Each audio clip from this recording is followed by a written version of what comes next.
ಈಗಲಾದ್ರೂ ನಾ ಹೇಳೋದನ್ನ ನಂಬ್ತೀರಾ? ನಾನೆಲ್ಲಿ ಅವಳನ್ನ ಪೂಜೆ ಕೂರಿಸಿ ಅವಳು ಯಾರೂ ನಿಜನ ಅವಳು ಬಾಯಿಂದನ ಬಿಡಿಸ್ತೀನಿ ಅನ್ನೋ ಭಯದಲ್ಲಿ ಈ ರೀತಿ ಮಾಡಿದಾಳೆ. ನೀವು ಅನುಮಾನ ಪಡ್ತಿರೋ ಹುಡುಗಿ ಬೀಗ ಹಾಕಿರೋ ರೂಮಿಂದ ಹೊರಗಡೆ ಬರೋಕ್ಕೆ ಸಾಧ್ಯನಾ? ನಾಗವಲ್ಲಿ ಯಾವ ರೂಪದಲ್ಲಿ ಬೇಕಾದರೂ ಬದಲಾಗಬಹುದು. ಯಾವಾಗ ನೃತ್ಯಗಾತಿ ಮೇಲೆ ಇರ್ತಾಳೋ, ಯಾವಾಗ ಸರ್ಪದ ರೂಪದಲ್ಲಿ ಹೊರಗೆ ಬರ್ತಾಳೋ, ಯಾವುದು ಹೇಳೋದಕ್ಕೆ ಸಾಧ್ಯ ಇಲ್ಲ. ಆ ಹುಚ್ಚಿ ಮೇಲೆ ಅನುಮಾನ ಬರಬಾರ್ದು ಅಂತಾನೆ ನಮ್ಮನ್ನ ದಿಕ್ ತಪ್ಸೋಕ್ ನೋಡಿದಾಳೆ. ಅವಳನ್ನ ರೂಮಲ್ಲಿ ಕೂಡ ಹಾಕಿದಾಗ ನಾಗವಲ್ಲಿ ಬುದ್ಧಿವಂತಿಕೆಯಿಂದ ಬೇರೆ ರೂಪದಲ್ಲಿ ಬಂದು ಈ ಪ್ರಯತ್ನ ಮಾಡಿದಾಳೆ.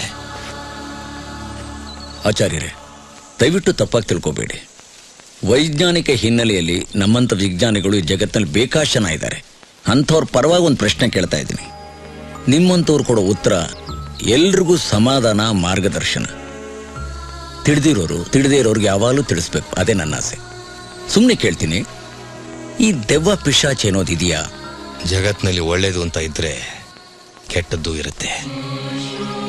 ಹಾಗೆ ನಿಜ ಸುಳ್ಳು, ನೀರು ಬೆಂಕಿ, ಆಕಾಶ ಭೂಮಿ, ದೈವ ಶಕ್ತಿ ಅಂತ ಇದ್ಮೇಲೆ ದುಷ್ಟಶಕ್ತಿನೂ ಇದ್ದೇ ಇರುತ್ತೆ.